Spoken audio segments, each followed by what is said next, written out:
Hey everyone, welcome to UAWH Hack. My name's Victoria. I'm the program coordinator at TechCore. We're a small software development team at the Eller College of Management.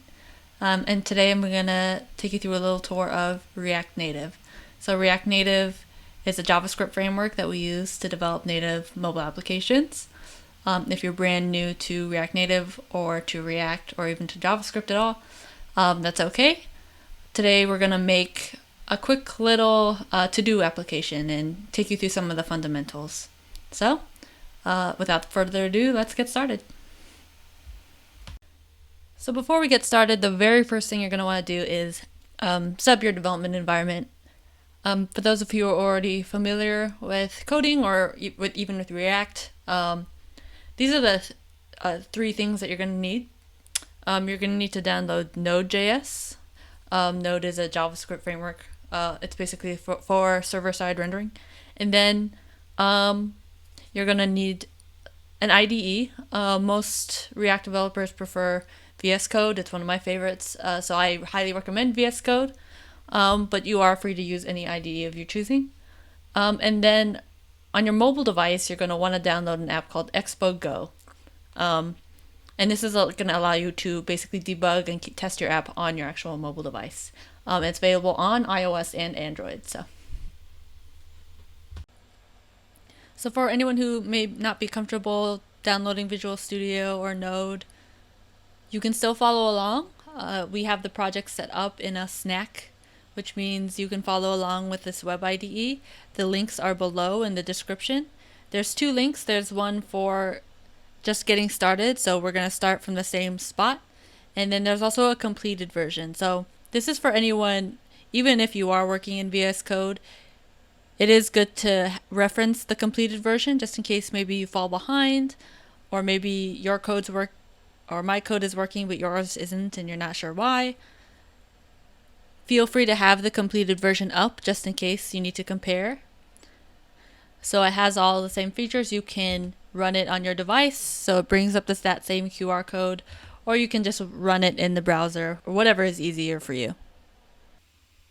Great, so while our development environment is getting set up and you're getting all that downloaded, we are going to learn how to initialize our React Native app, kind of go through the structure of the React Native app, import statements, creating a function, and React JSS. If you're at all familiar with normal CSS, it should look pretty familiar to you.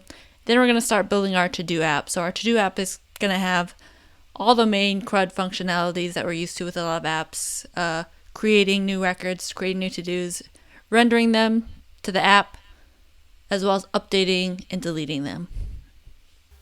So if you're following along in Snack, you can skip this part. But if you're following along locally, then the first thing you want to do is open up your command prompt and run the following commands. So for those of you who are very new to coding, your command line is pretty easy to find. You just type in command line into your search. I think most Macs use the term terminal, but you can also use terminal in Windows and they'll understand what you mean.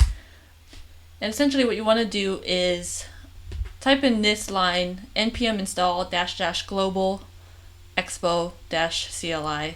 What it's going to do is allow our command prompt to run expo commands. So go ahead and do that. I already have expo installed, so I'm not going to hit enter or anything. I could.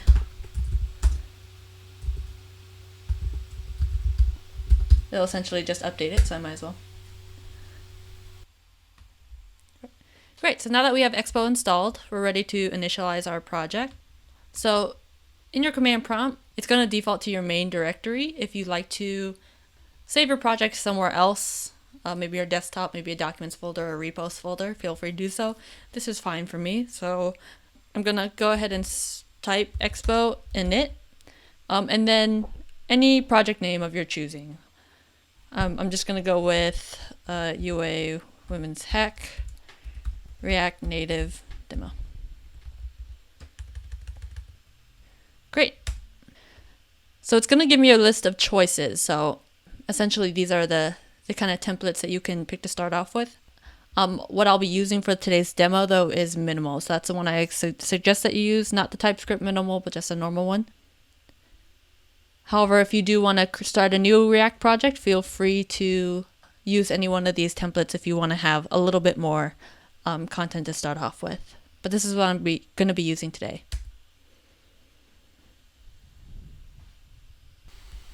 So one of the first things you want to do when you have Visual Studio Code open is go to the extensions, which is this bottom icon here, the squares, and then search for the React Native tools. That'll help you a lot when you're developing with this project. So go ahead and install it if it's not already installed. Great, and that'll only take a second, and then we can go back to our opening up our project. Great, so now that our project has been initialized, we can go ahead and open it up in VS Code. So the classic way to do that is just go to in VS Code, go to open folder, or you can go to file, open folder, or you can always have the folder in your file explorer and drag it in. So now that we have our repo opened, go ahead and go to app.js. So app.js is the main screen where everything renders through. For the most part in React, we build in components, screen by screen, component by component, piece by piece, and we piece it all together and the application runs through app.js. But app.js usually in of itself is a pretty empty document. Today we're going to do most of our development in app.js since it's going to be mostly a one-page application. But for the most part, you usually do keep it pretty simple and build out all your screens in different components. So the first thing we'll kind of go through is the basic structure of a React or a React Native document. And the very first things you'll always see are the import statements. Import statements are declaring what frameworks or libraries that you're using in the document. This import status bar from Expo status bar we'll end up getting rid of because we won't be needing it. It's only being used right here for this component, and we won't need this component for our app. So almost always import React from React is the very first import statement on any React or React Native document. And then if you're working in React Native, you'll always follow it up with your React Native component imports. So the main difference between these two is obviously you're not importing all of React Native. You're just importing the specific components that you'll be using in the document. So as you can see, we're using style sheet to create our style sheet. We're using view as a container and text as a text component. The middle part or real meat of the document is the actual function or functional component. So all functional components will start the same way: export default function, the name of the component, and inside of it is a return statement. And inside that return statement is the whole view of the component. Now, inside this return statement, you can only have one component. So if I try to make a second view inside of this, it will not like it. It won't let me, as you can see. So everything needs to be nested inside one parent view or one parent component inside your return. And the last section of your document is almost always your style sheet. You can name your style sheet whatever you want. You can name it style sheet as long as you call it properly in your each of your components. You can name it whatever you like. Styles is probably the most common nomenclature for it though. And if you're at all familiar with CSS, this should probably look familiar to you. This is called React JSS. Some of the syntax is slightly different, as you can tell. Instead of dashes, it's all one word and camel cased. All string values are inside of quotes, and instead of being separated by semicolons, they're separated by commas. You also always need to remember to separate each class with a comma. But for the most part, if you're familiar with CSS, JSS should be pretty easy for you.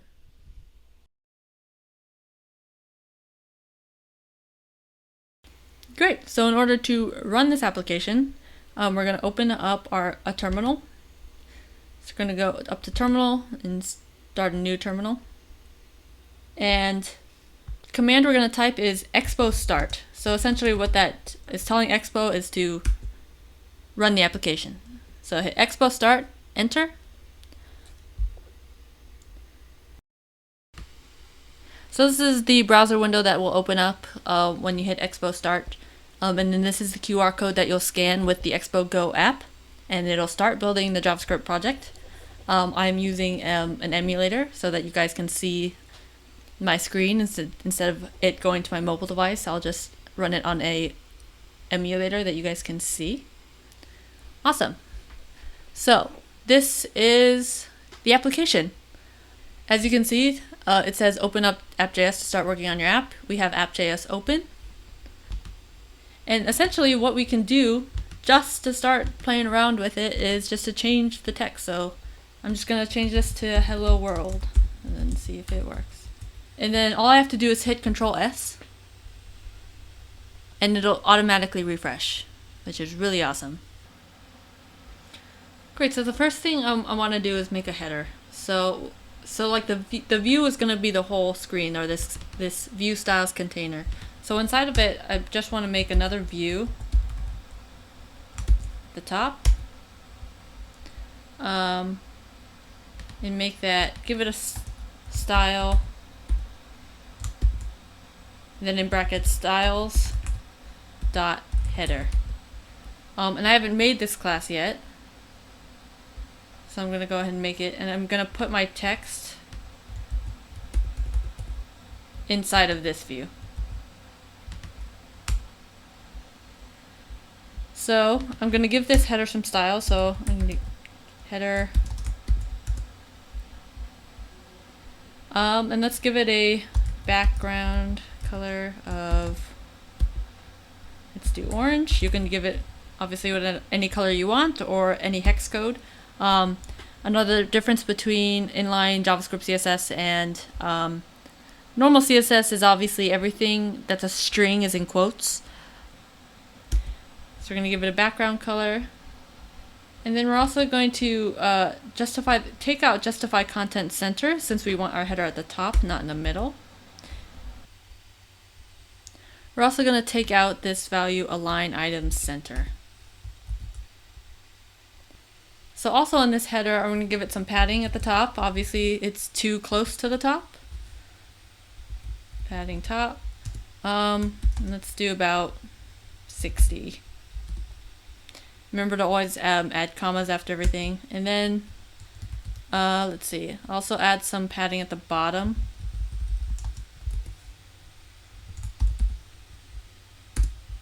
Make that go away. And let's do like 10.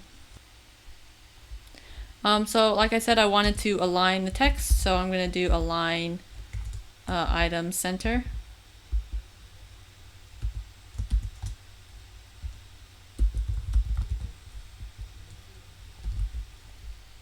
So say I wanted to make the font bigger. So if I did font size here, and I increased it to something like 40, you'll notice that it doesn't do anything. And the reason for that being, view is not a text element. So unlike what we expect in normal CSS, the parent elements aren't really applying to the child. It would in the case of a similar component being nested within, but because our text element, we really only can apply like font changes, font decoration and font size changes to a text component is essentially what I'm trying to say. So instead of being able to put the font size in the header, I'd have to make a style for the header itself. So I'm going to do styles dot header text, and I'm going to use camel casing simply because that's pretty standard for all JavaScript naming conventions. down here, header text. Again, make sure you have your everything, even your classes, separated by commas here, or else it'll get mad at you. Great, so I'm gonna change the header text. Again, I'm gonna say font size 40. Now that's a little too big, so I'm gonna take it down 20. Alright, that's pretty good. And obviously I want to change the title from Hello World to do list or something to that effect. Great, and I'm also going to bold it. So font weight bold. Great, so now we have our header. We're going to start building the actual list of to-dos.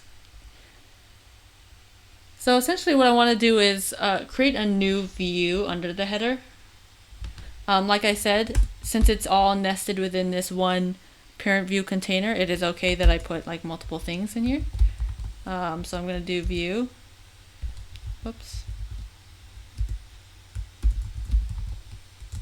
And what's nice about VS Code and the React Native tools is that it does a good job of creating that ending tag for you once you create the starting one. It's very convenient. Great, so this is going to be essentially our content or our list container. But it's also not only going to be the list, we're also going to add things like a text input for adding things to our to-do list from the app so that we're not using just, static data. Great, so now we're ready to actually start building the main content for the to-do app, which is our to-do list. So what I'm going to use is a React Native component called a flat list. So in order to use that, I need to import it. I need to declare that I'm using it. So up in my import statement, I'm going to add flat list. And so as you can see, everything we're not using, it has this kind of grayish hue to it. VS Code tells you that because you kind of want to lighten the load of everything, of all of your documents. So if there's a bunch of imports or dependencies that you're not actually calling anywhere in the document or using, it's usually a sign that you can just get rid of them. But we are about to use flat list, so that will change in a second. So unlike normal like view or text, you can use flat list without an end tag. You just have to add this slash and then the closing tag. So as long as it ends with this, you don't need to have the end tag. Great, so now this is, we're going to get to the really fun, meaty part of React. So one of the most commonly used tools in React is something called React hooks and useState. So in order to use useState, obviously, again, this is a React feature, not a React Native. So we have to go to the import React statement and then let's add a comma. And in brackets, we're going to write useState, camel cased. How we use useState is we're going to start with a constant. So we're going to do a constant to-dos. And then, so the common syntax for hooks is that you use a variable name and then set and that variable name. So we're going to do set to-dos. You don't have to, but that's what is kind of most commonplace. Again, camel case. And then equals. And then this is where we're going to call useState. So we're going to say useState. And to-dos is going to be an array since it's a list. So essentially, its initial state is what you're calling here, which is just an empty array, since we haven't added anything yet. Great. So we have an empty array, and that is what is going to be rendered into our flat list. So essentially, when we start filling up that array with to-do items, it's going to populate this flat list. Great, so essentially what I'm going to do is I'm going to start by adding a component that's going to add items to our to-do list. So I'll start by creating a new view, and I'll put it above the flat list so that it appears at the on top of our actual to-do list. And then inside of it, I'm gonna do a text input. So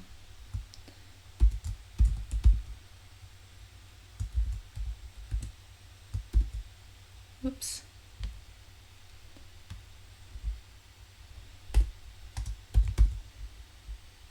So as you can see, I'm not actually calling text input, so I'm gonna need to import it before I can actually use it. And I like to put things in order that I'm calling them. That's why I'm putting it here, but it doesn't have to be in that order. That's just the order I kind of tend to like to keep things. So in that text input, one of the arguments for text input is a placeholder. So essentially, what is that? It's like if you're familiar with HTML forms and whatnot, it's the dummy text that appears inside. So I'm just gonna say add new item. And then let's actually go ahead and see what it looks like. Awesome. Great. So the next thing I want to add is like an add or a submit button. So I'm gonna go ahead and add a button. Since I need to call it, I'm gonna add it to the import list.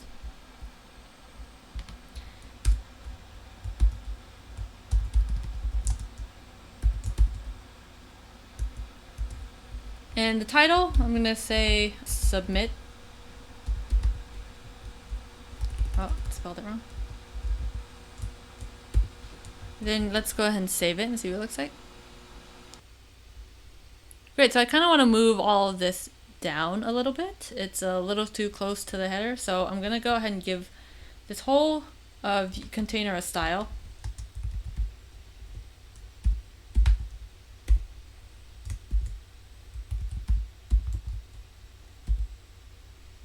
I'm going to call it text input container.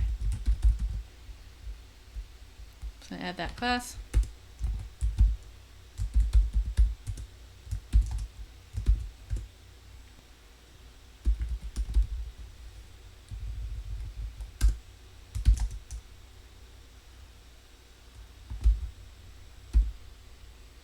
Great, and then I also want to give it some padding since the text is a little bit too close to the sides. So I'm going to give it padding on the left and right. Let's see, about 10. Yeah.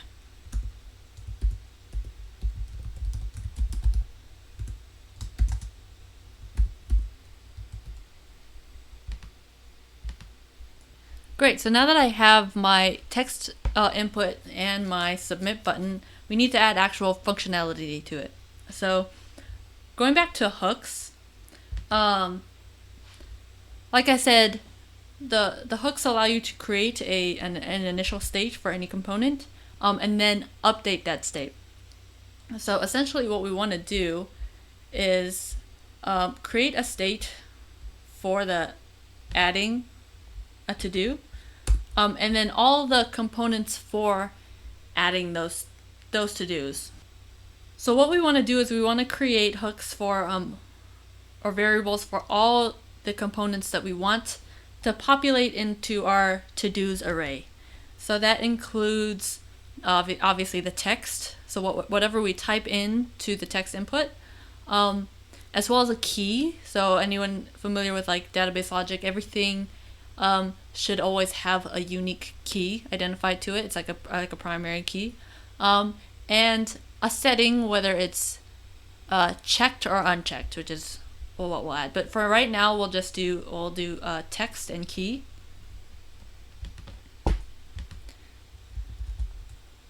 So just like our to-dos and set to-dos, we're gonna do constant text and then set text, and then that equals useState, and text is a string, so we're gonna do in parentheses just an empty string, and then constant key going to do set key. And key is going to be an integer. So we're going to use useState and then start off with 0. So 0 is going to be our initial state, and then I'll show you how to increment it so that each item will have a unique key, and it'll just be adding by 1. And then the last thing we want to add for each of our to-dos is basically a setting of whether it's checked or like basically crossed off or done, and whether it's not. So we're going to add a constant checked, and then set checked equals useState, and this is a Boolean. So we're going to just give it the initial state of false. So if we're adding a to-do, it's presumed that we haven't done it yet, so we'll give it a default state of false. Great, so now that we have all those variables set up, we can actually set up our text input to actually add items to the to-do list. So essentially what we're going to start off with is back to our text input, or we're going to add to the argument a value, and we're going to essentially put in just text. So text, if you remember, is just our initial variable. Value is whatever we type into the text input. So essentially what we're saying is whatever we type into this text input, we want to set that as the text.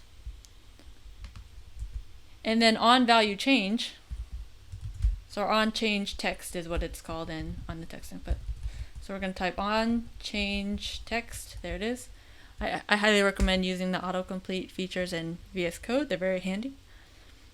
Equals, and then we're going to do a short little function. So we're going to say take the text that we're going to type into the text input and set the text. So basically update it with that value. So essentially what this is doing, so all value does is take the current state of whatever you're typing in. It doesn't save it. What set text is doing, or what we're doing with hooks, is taking that text and actually saving and updating the state. Now that we have that updated in the state, we need to figure out how to actually get it into the array itself, because right now it's updating the state, but it's not going into our to-dos array. So the way we're going to do that is with our submit button. Our submit button is essentially going to be the button that tells the app to take in all that information and add it to the array. So really all it's taking in is the text. As we'll see, the key is going to increment by itself, so it's not that you don't have to input any key value, nor do you have to input a checked value.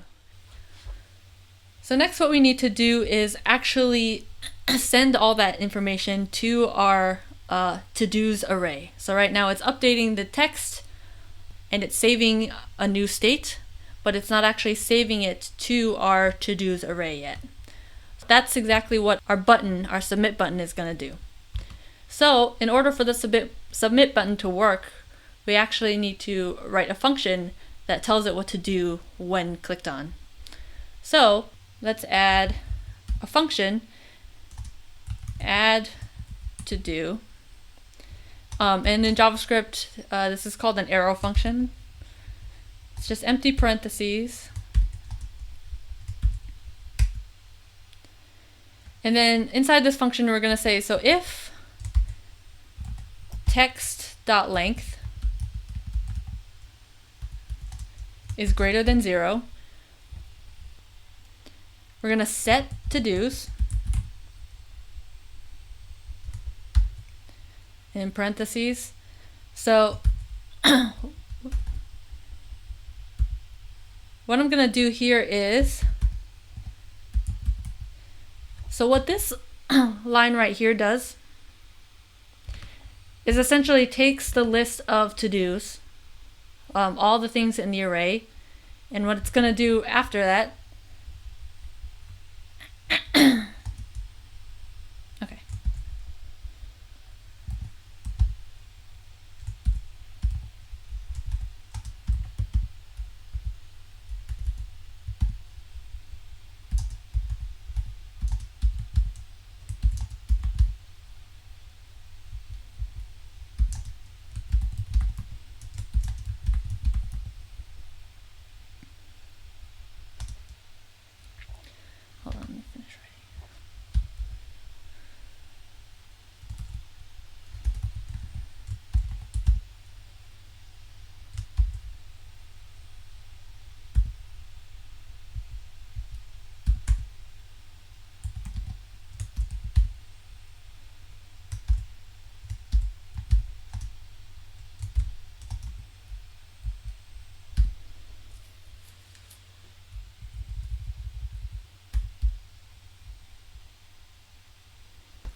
Great, so this is my add to do function. If text.length is greater than 0, so when I submit the button and there is text that's, at least a character or more in the text input, what it's going to do is add or take the to-dos array, and it's going to update it. So it's going to take everything that was in the array previously and then add to it. And then each item is going to have these 3 variables, text, key, and checked. So when an item is added, we're going to have what's set text. So in our text input, this is where we update set text to the text inside the text input. It's going to update the text with that value, and then it's going to update set key, and the key is going to increment by 1. So it's going to take what the previous state of key was and then add 1. And then we're not going to do anything to checked, because checked will always just be false. So it's going to remain false until we decide to update it by tapping it or crossing it off our list. So this add to do function isn't going to update checked at all, so we don't need to include it. But as you can see, by add to do being grayed out, we're not calling it. So we're going to call it with our button. Our button is what's going to activate that add to do function and add our items to the array. So in button, we're going to do with the argument on press, we're going to just write add to do in brackets. So any component that you're calling is going to be in brackets. So as you can see, if we add an item to the to-do list and we hit submit, it doesn't actually go anywhere. It's because we're not actually displaying our to-do list anywhere yet. We're not rendering it. So remember that flat list that we made? So now that we have our actual data, we can start an argument. We can add to the data argument, and then in that we're going to put to-dos. So what it's going to do is going to render our to-dos array, and then we're going to use the argument render item. So what we're going to do with render item is actually it's going to give us instructions onto how to render the item, or render each to do. So we're going to write a function within this.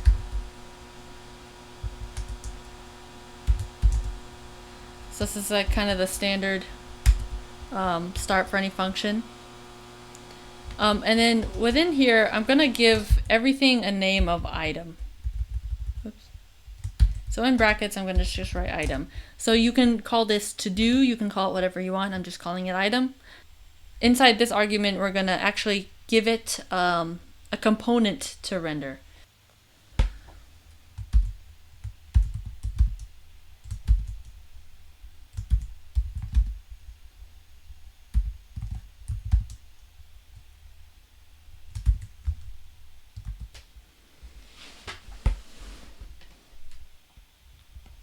Cool, so now as you can see, that one submit that I thought disappeared actually shows up now that I'm telling the application how to render it.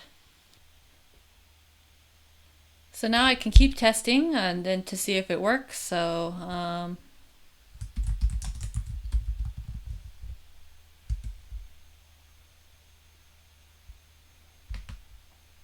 great, and we're adding items to our to-do list. So obviously, eventually, I also want to style this, right? So I don't like how it's so close to the submit button and up against the left so much. I also want to make them clickable. So say if I finish doing laundry, I want to be able to cross it off my list. So instead of just having it as a static text, I want to wrap the text in something called touchable opacity, which is a component in React Native that allows you to kind of to create or make anything into a button, or that's touchable and then has a some sort of function tied to it. So I have to import it.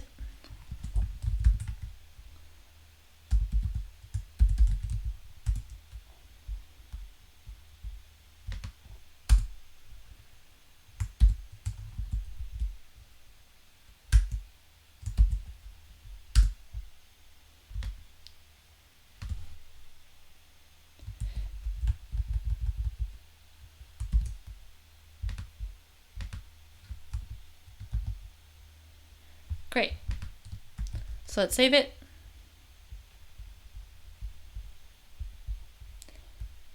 And if I try clicking on it, as you can see, yep. So now the to-do items are actually clickable.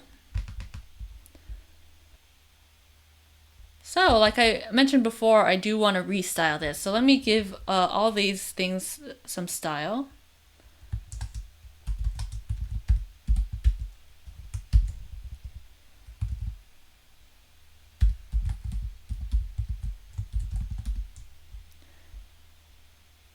I'm just going to call it list item.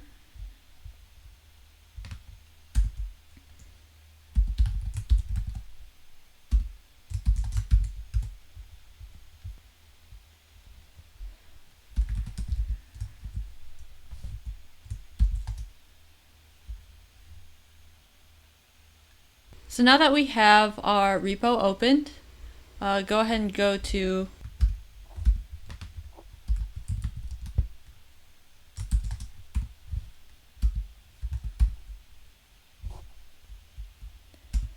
I just want to make each item stand out, so I'm going to actually give it a border.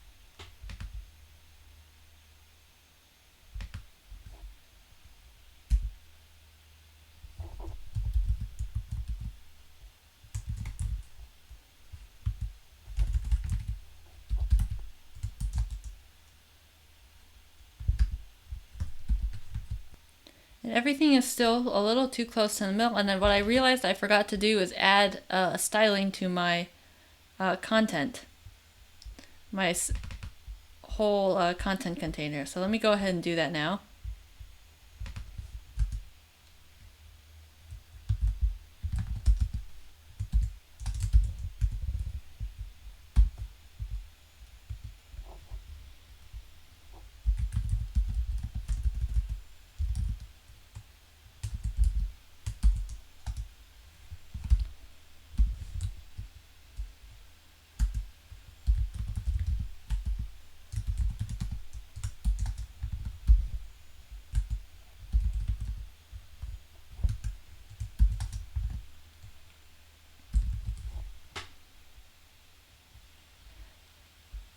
That looks much better. So one of the things about, I guess one of the really big principles of web design and mobile design is always to have lots of breathing room around all of your components. You don't want anything to feel too squished in. So that being said, my to-dos list is a little close to my my add to do. So I kind of want to give that some breathing room as well. So I'm going to give my flat list its own style.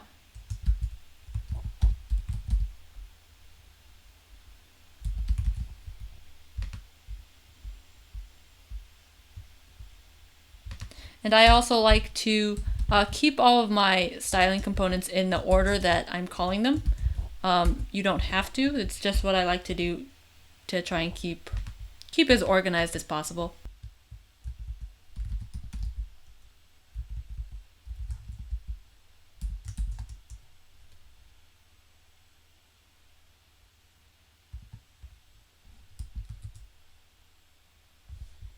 Great, so one of the things I want to test out now that our to-do app, or now that we can add items to our to-do. So one of the things I want to show now is a common tool that we use in debugging called console.log. So as you can see, whenever we add to-dos, they'll show up in the list, but we're not actually being able to see the key or the checked status. So one of the things that we can do is, in order to see those, because right now all we're rendering is the actual text. So what I'm going to do is, in my add to do function, I'm just going to add console.log and then have it log the to-do. So essentially what it's going to do is, in my console right down here, is it's going to print out the array so that I can see not only the text, but I can also see the key and the checked state for each item. So let me go ahead and save it, then add a new to-do item.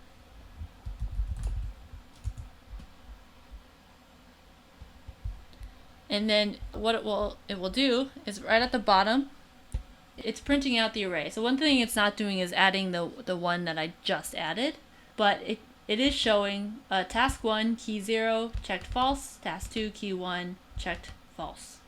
So I can confirm that our key incrementation is actually working, and that it is going to the default status for checked, which is false. So one of the things we want to do is, whenever I click on one of these, update it from checked false to checked true. So in order to do that, we need to write a function. I'm going to call it toggle checked, but you can call it whatever you want. So this function is going to be a little bit different from our add to do function. One of the first things we'll need to do is give it a parameter. So I don't want to update all the items in the list. I want to update the specific one that I pressed on. So what we're going to need to do is essentially get the key. So that's why we have this key value in our to-do list, because we want each one to have a unique ID. So that whenever we push on one, that checked value or that checked status is only going to update for that one. So we're going to give it the value of key, and since we're here, so I'm going to go ahead and go to our touchable opacity, where we're going to call this function and add to the onPress argument, and it's going to be a function.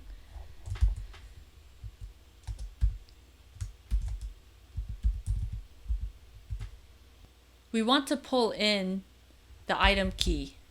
So essentially, what we're doing is, on press, we want the function to recognize which item specifically is being pressed on, grab that key value, and then we're going to use that as the parameter for our function.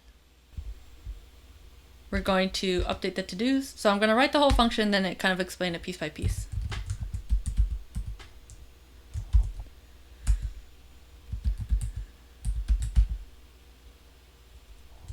So I'm using a .map function, which in JavaScript is essentially what it's going to do is going to go through the array, go through the data, and basically map the key that we're pulling in to the key from the whole list of data. So if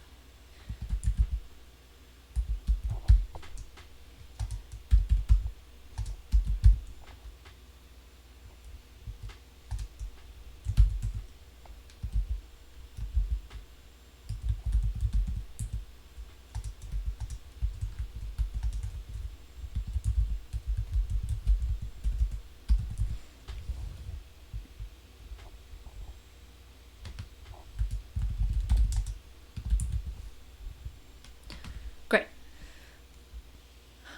So I'm going to quickly kind of describe what this function is doing. First, what it's doing is, just like in our add to do function, it's updating the to-dos. So I'm starting with set to-dos. And what I'm doing is taking the current to-dos array and mapping it. So what this is going to do is go through the whole array list. And with this parameter, it's going to look for the item in that list that matches this key value that I'm pulling in.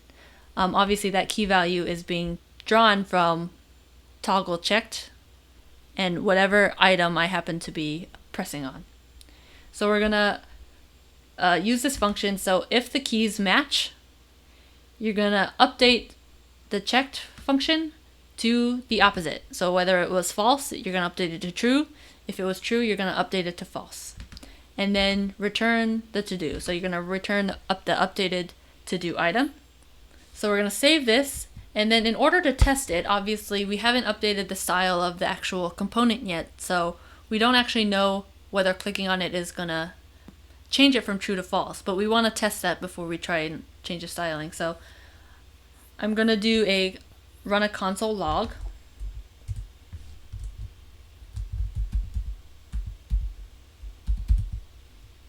And I'm going to render our to-dos into our console. Alright, so now if I test it and I try pushing on something, it should run toggle checked. And I'm going to check it by checking our console to see if that's actually true. Which it did. Task 1 is now true. I'm going to try it again with task 2.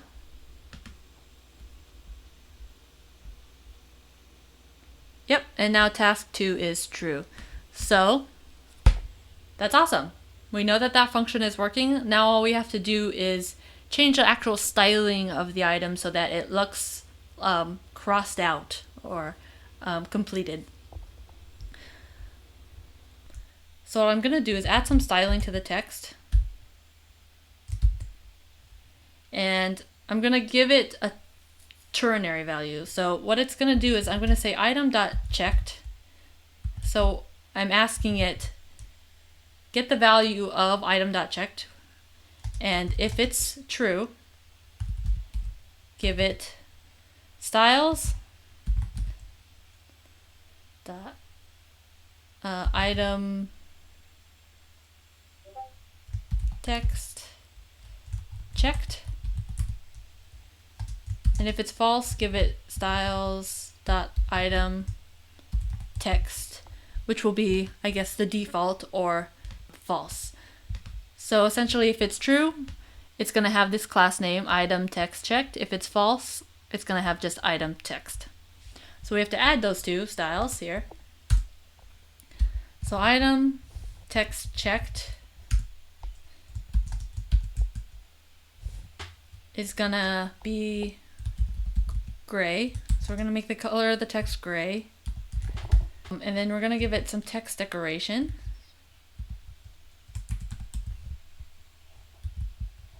Text decoration line, and then it's going to be line through.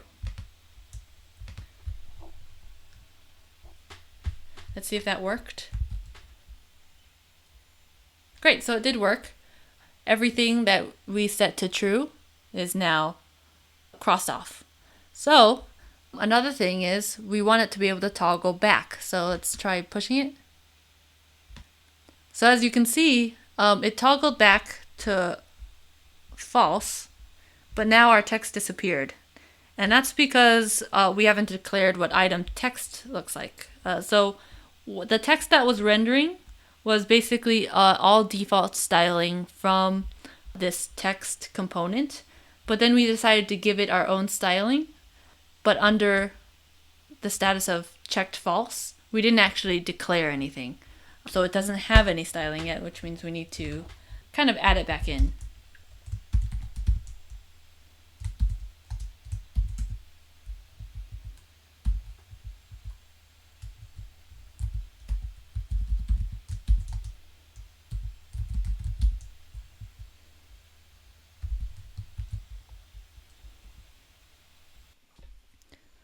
So now that I have the functionality to cross stuff off my list, I want the ability to delete them off my list. So what I'm going to do, first off, I'm going to turn off this console log because I don't need it right now, or comment it out.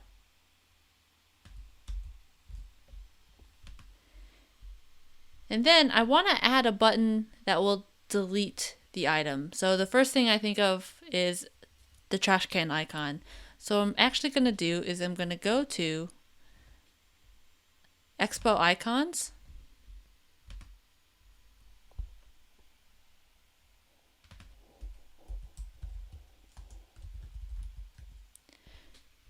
Now Expo has a really great library of icons that you can use. So it's pretty easy to search for. Use the trash can icon. So I'm going to use Font Awesome. So these are all the different kinds of families, font families that they use.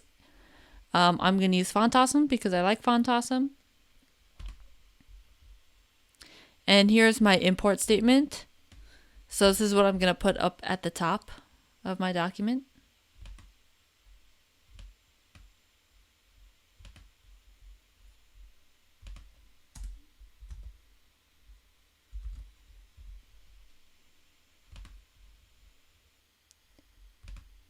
And this is how I'll call it.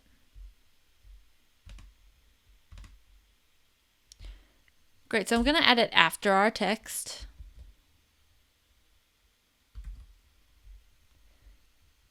And if we save it, let's go ahead and see what it looks like. So it's appearing at the bottom, which is not quite what we want, but that's okay. So what I'm going to do is actually put this whole thing inside of its own view.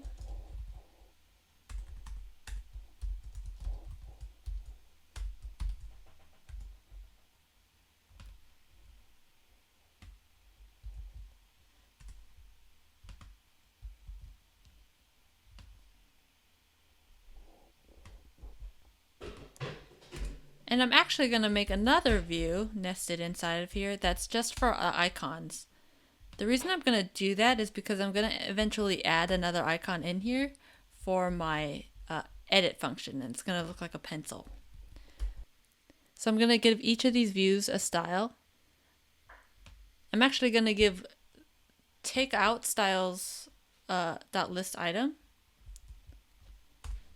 and I'm going to move it down to this view. Now I can edit the list item class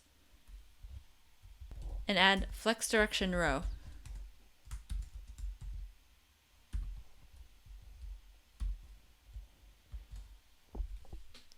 Let's see if that works. The trash can now appears next to the task, or to the to-do, but instead we want it to appear more on the other side of the bar. So what we're going to do is add another style called justify content, and the value is going to be space between. So it's going to spread all the items evenly and push everything out to the sides and just give enough space in between to fill the space. Great. Let's save it and see what it looks like. Awesome. And if you're kind of type A and you kind of notice that the text and the icon are a bit misaligned, you also probably want to add align items and center them. And you'll notice that they look more centered now. Great, so now that we have our delete icon exactly where we want it, what we want to do is add functionality to it. So we're going to have to write a delete to do function.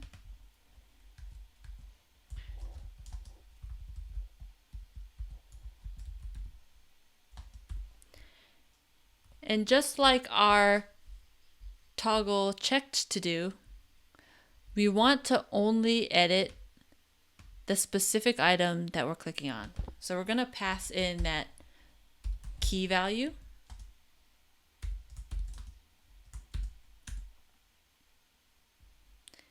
And so this is going to look pretty similar to our toggle checked function. we're going to start with set to-dos. And instead of to-dos.map, we're going to do to-dos.filter. So what this is going to do is it's going to filter out all the to-dos with that key that we're passing through.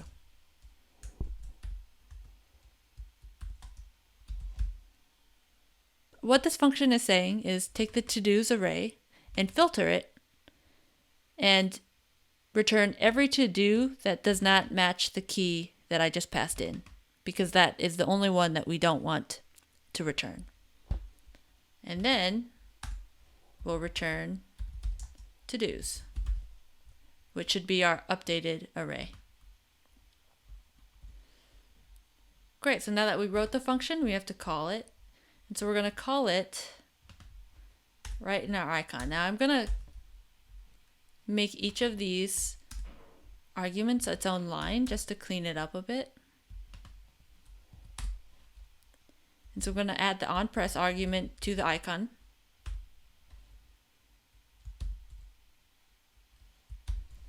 And just like our toggle checked, we're going to run a function.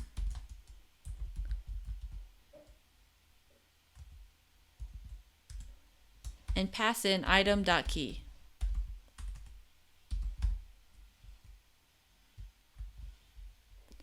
Great. So let's save it and see if it works. Awesome. So as you can see now that once I hit the trash can, all of our items get, or that specific item is getting deleted. So the last piece of functionality that I'll show you how to do is update our to-do. So if you wanted to update the text of the to-do, instead of deleting it and remaking it, we're going to add a little pencil icon next to the trash can. That'll give us the option to edit it. So this one's going to be a little bit trickier because what we'll have to do is toggle on an edit mode that'll transform this text component into a text input component where we can therefore type in new text and resubmit it. So let's get started. So the first thing we want to do is next to the trash can, add the icon we want to use to run this function.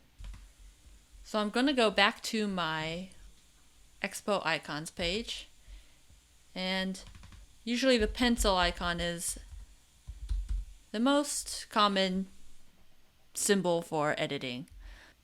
I'm going to continue to use Font Awesome. I highly recommend you using the same font family that you would use before, simply because they tend to be more consistent stylistically. And it also saves you from having to re-import a new font family. If you're using the same one, you don't have to put this in again. You could just have to call your new icon.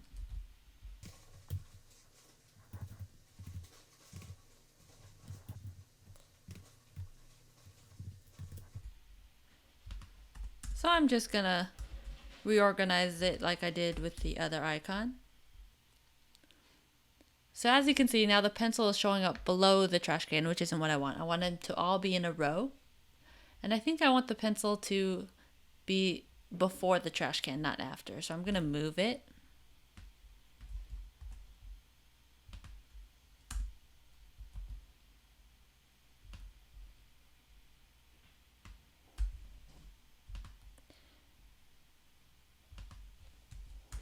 And I'm also going to add a style to this view. So this is a view that I'm nesting both of these icons within.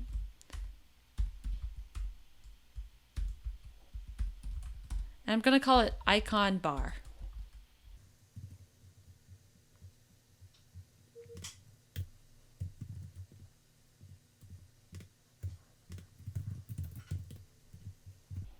And in the icon bar styling, I'm going to add flex direction row.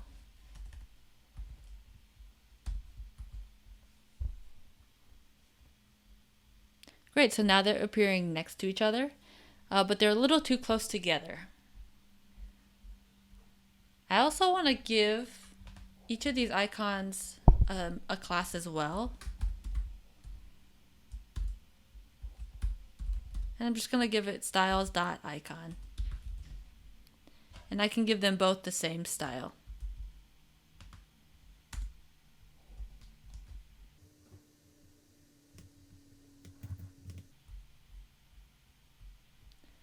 So in styles.icon, I essentially want to give each thing some padding.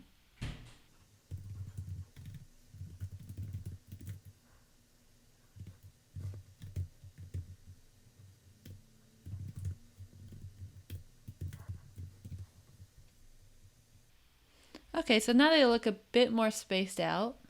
I'm going to add a little bit more. Great, so that looks better. So now that we have our edit icon in there, we need to add a function that when pressed on, it will change our text component into a text input component that will allow us to edit the text of that component, or sorry, of that to do. So the first thing we want to do is create a function, and I'm going to call it toggle edit mode. And in order to do that, we need to create a constant called edit mode.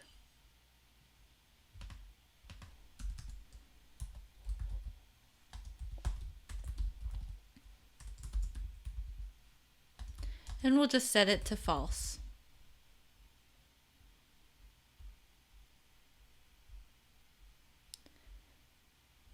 Great, so this is going to look similar to our toggle checked function.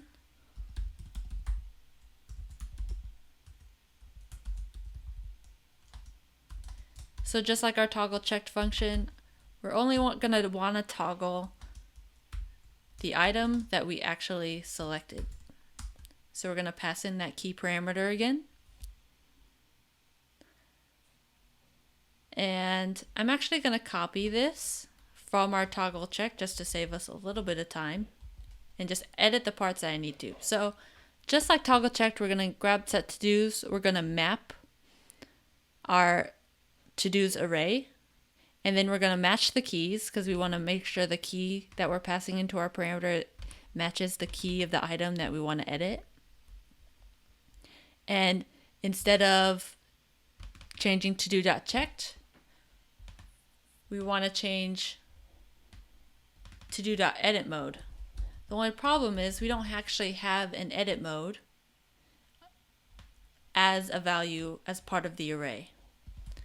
So we're going to change it to true, but before that will work, we actually have to add edit mode as one of the values of each to-do. So we're going to go back to here to our add to-do function, and we're going to add one called edit mode.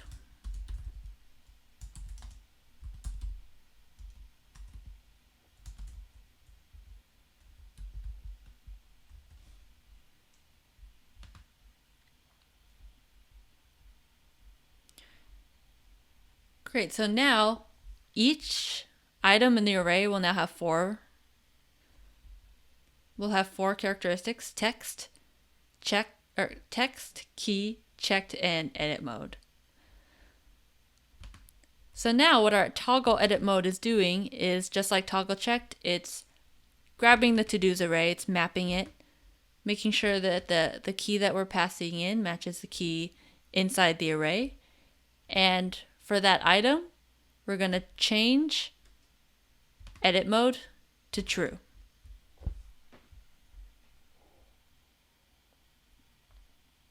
So now that we have that function, let's assign it to our pencil icon.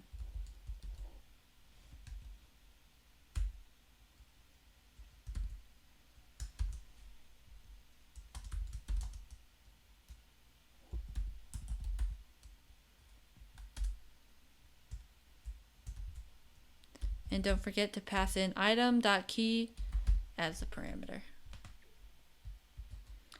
Great. So before we want to tell if it's working, so we're going to bring back our console.log.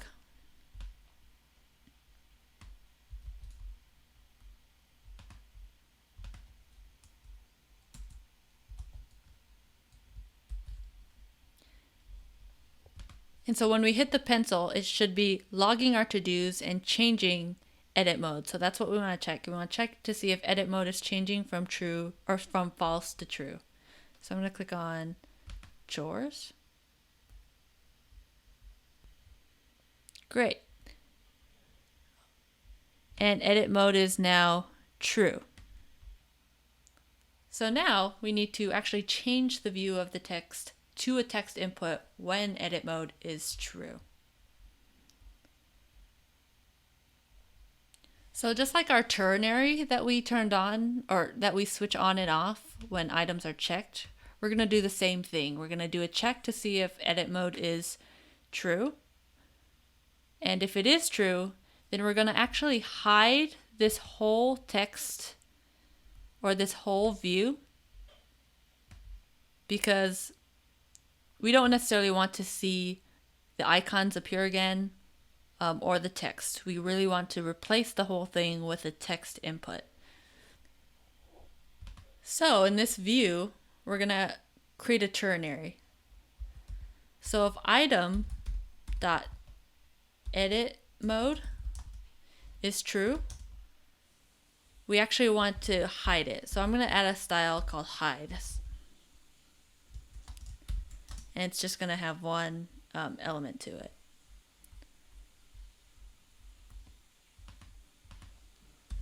So styles.hide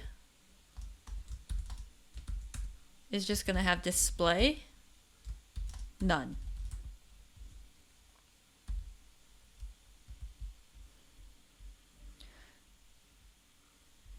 So essentially what I'm saying is once this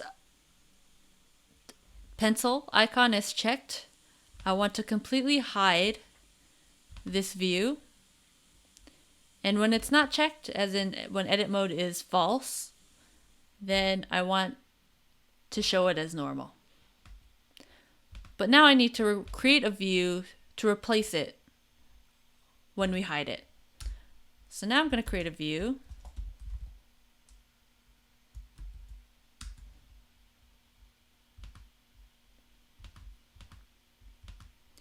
And instead of text, it's going to be a text input.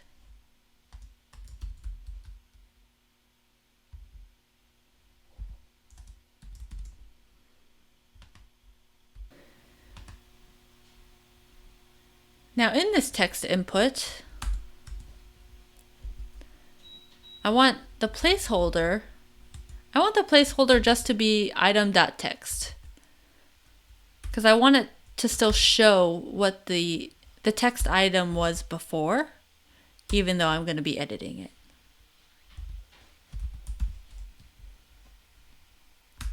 And then the value, I'm going to give it a variable called new value, or new text rather.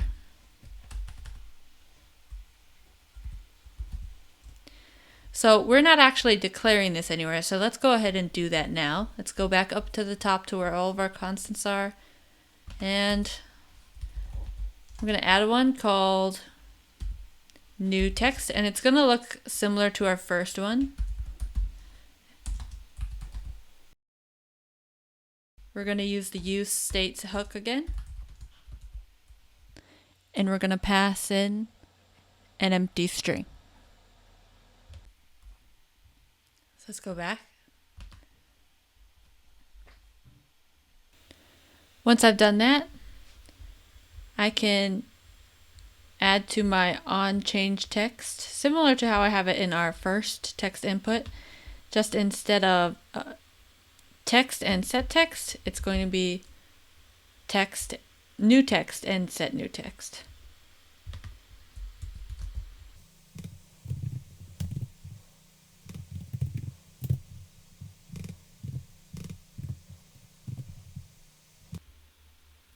Great, so now that I have my text input, I need to actually create a function that updates the to-do and a button to trigger that event.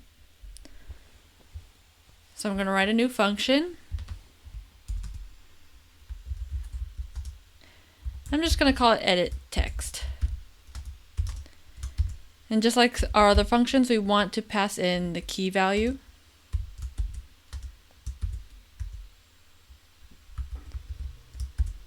And we're going to start with set to-dos.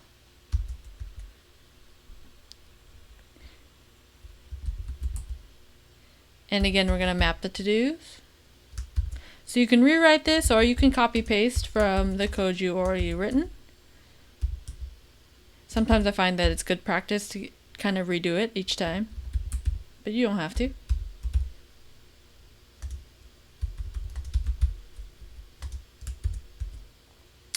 And what we actually want to change is the text. So we want to change to-do.text. And we want to set it equal to new text.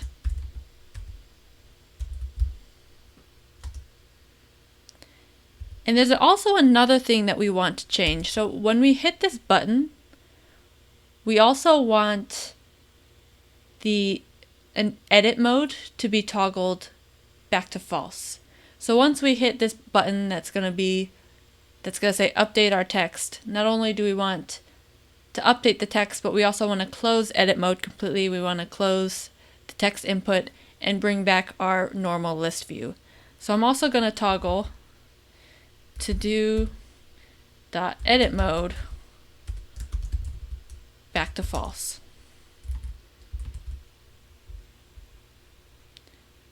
Great.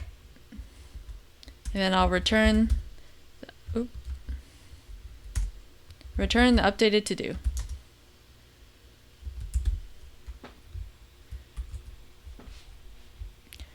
Great, so we need to call edit text. So I'm going to make another button.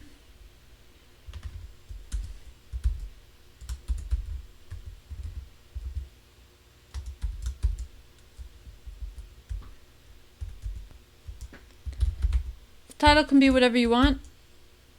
Mine's just going to say update.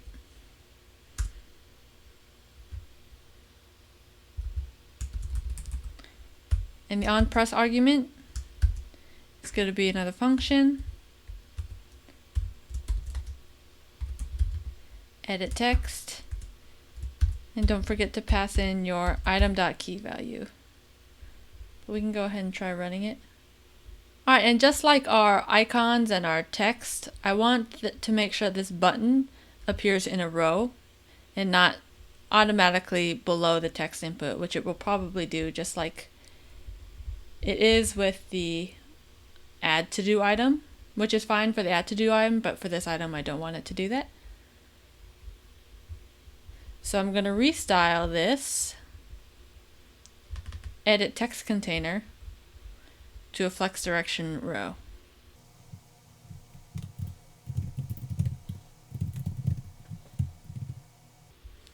Alright, now let's see if that works. It does work, but I want to push the button to the side just like the icons are. So I'm also going to add that justify content space between.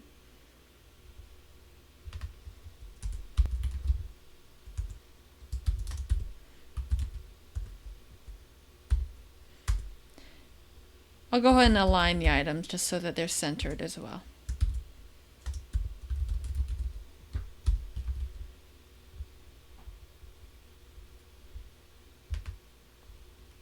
That looks better.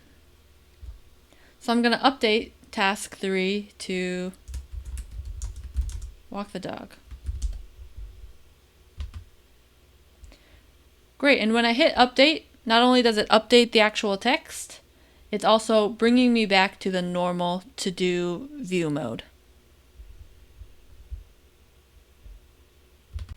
So if we keep testing around and playing with it, we'll notice if we try to update task 4, it's auto-populating with the last thing we edited. And that's because we updated set new text, but we didn't reset it to a blank string. So as of now, it'll always be the last thing that you set new text to be. So we're going to add one more line of code. And so essentially on edit text, we want to set the to-dos, we want to do all of this, return to-dos. But in addition to that, we also want to set new text back to an empty string.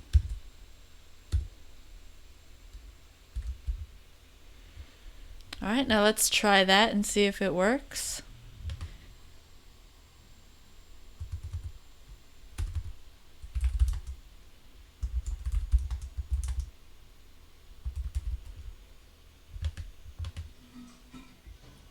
So I'm going to update this one more time.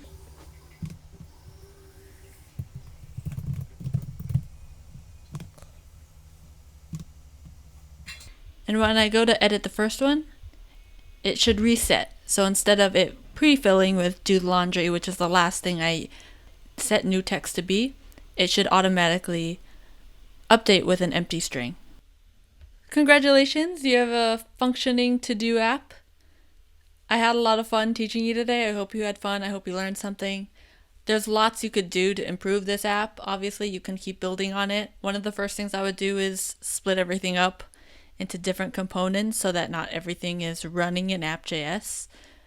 Usually in React and React Native, you'll have a lot of different components that are the building blocks for the application. So we could have add to do as its separate component. We could have to do item as a separate component, as well as edit to do as a separate component. It'll help your code look a lot cleaner and a lot more polished. Visually, the app might look, or probably will look exactly the same, but it'll run a lot faster as well. So those are things to consider. Another thing you can consider adding is navigation. So right now we have just a one-page or one-screen application. But if you wanted to have different screens, say a completed to-do screen and an uncompleted to-do screen, you could add that in as well. There's plenty of documentation out there on React Native to help you. Lots of resources. YouTube is a great place, Stack Overflow. Going over the React Native docs, there's also lots of different tutorials other than this one out there. So I encourage you to keep exploring. I encourage you to keep playing around with it. And thank you for being with me today. Thank you for listening and for following along. I hope you had a lot of fun. I had a lot of fun teaching you. And thanks for coming to Women's Hack. See ya.